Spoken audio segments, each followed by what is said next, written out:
भारतीय राजनीति में ना एक ऐसा भूचाल आया है जिसकी गूंज शायद कई सालों तक सुनाई देगी। एक पार्टी जो भ्रष्टाचार के खिलाफ एक बड़े आंदोलन की आग से पैदा हुई, आज अपने ही वजूद के सबसे बड़े संकट से जूझ रही है। तो आखिर आम आदमी पार्टी में ऐसा हुआ क्या जिसने उसकी नींव तक हिला दी? चलिए इस पूरी कहानी की परतों को एक एक करके खोलते हैं। सोचिए बस ये कुछ शब्द और दिल्ली से लेकर पंजाब तक की सियासत में तूफान आ गया। ये ऐलान किसी और ने नहीं बल्कि आम आदमी पार्टी के सबसे चमकदार युवा चेहरों में से एक राघव चड्ढा ने किया था। और ये सिर्फ एक राजनीतिक दल बदल नहीं था, ये इस बात का संकेत था कि पार्टी के अंदर कुछ बहुत बहुत गहरा टूट रहा है। तो जो कुछ भी हुआ उसे समझने के लिए हमें इसे सिर्फ कुछ नेताओं का पार्टी बदलना नहीं समझना चाहिए। नहीं, ये उससे कहीं ज्यादा बड़ा था। इसे एक राजनीतिक भूचाल की तरह देखना होगा।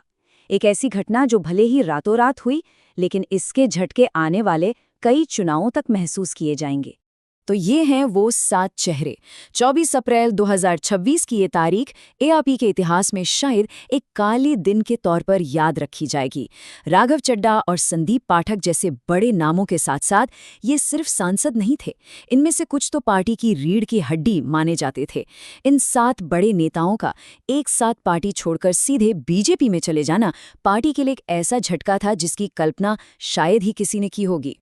पर देखिए, ये सिर्फ 7 लोगों की गिनती का खेल नहीं है। इस बगावत का असली असर क्या है, इसे समझने के लिए हमें 2 मेन किरदारों पर फोकस करना होगा। एक राघव चड्ढा, जो पार्टी का चेहरा थे, और दूसरे संदीप पाठक, जिन्हें पार्टी का दिमाग कहा जाता था। और यहीं पर इस संकट की असली मार साफ दिखती है। एक तरफ है राघव चड्ढा, उनका जाना पार्टी के लिए एक ब्रांडिंग का संकट है। वो टीवी का चेहरा थे, पढ़े लिखे शहरी युवाओं के बीच पार्टी की पहचान थे। उनका जाना मतलब पार्टी की साफ सुथरी राजनीति वाली इमेज पर एक गहरा दाग। और दूसरी तरफ हैं संदीप पाठक, जिनका जाना एक ढांचागत पतन है, मतलब स्ट्रक्चरल कोलैप्स। ये वो आदमी थे जो पर्दे के पीछे रहकर बूथ मैनेजमेंट से लेकर कार्यकर्ताओं को जोड़ने तक की रणनीति बनाते थे। और ये कोई बाहरी विश्लेषण नहीं है, ये तो पार्टी के अंदर से ही आवाजें आ रही हैं। एपी के ही एक बड़े नेता का ये मानना कि एक ने छवि को तोड़ा तो दूसरे ने नींव को हिला दिया। इस बात से नुकसान की गहराई का अंदाजा लगाया जा सकता है। तो सवाल ये है कि संदीप पाठक का जाना इतना बड़ा सदमा क्यों है? वो इसलिए क्योंकि उन्हें अटल माना जाता था, मतलब अनशेकेबल। वो सिर्फ एक सांसद नहीं थे, वो 2022 में पंजाब की ऐतिहासिक जीत के चाणक्य थे। वो पार्टी की सबसे ताकतवर कमेटी पीएससी के सदस्य थे। यहाँ तक कि जब अरविंद केजरीवाल हिरासत में थे तो उनसे मिलने वाले गिने चुने लोगों में वो शामिल थे। उनका जाना सिर्फ एक नेता का जाना नहीं है, बल्कि पार्टी की चुनावी रणनीति की जो पूरी किताब थी ना, उसका गायब हो जाना है। अब यहाँ एक बहुत बड़ा सवाल उठता है कि भाई ये सब हुआ कैसे? कानूनी तौर पर यह मुमकिन कैसे हुआ? इन 7 सांसदों की सदस्यता रद्द क्यों नहीं हुई? इसका जवाब छिपा है भारतीय संविधान के एक कानून में, और उस कानून के एक छोटे से लूपहोल में। देखिए, भारत में दल बदल को रोकने के लिए एक बड़ा सख्त कानून है जिसे 10वीं अनुसूची कहते हैं। इसका मकसद ही आयाराम गयाराम की राजनीति को खत्म करना था।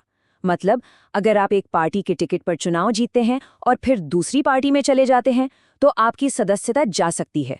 लेकिन इसी कानून में एक रास्ता भी है, और वो रास्ता इस नंबर में छिपा है, 2/3। ये साधारण सा दिखने वाला आंकड़ा इस पूरे राजनीतिक खेल का मास्टर स्ट्रोक साबित हुआ।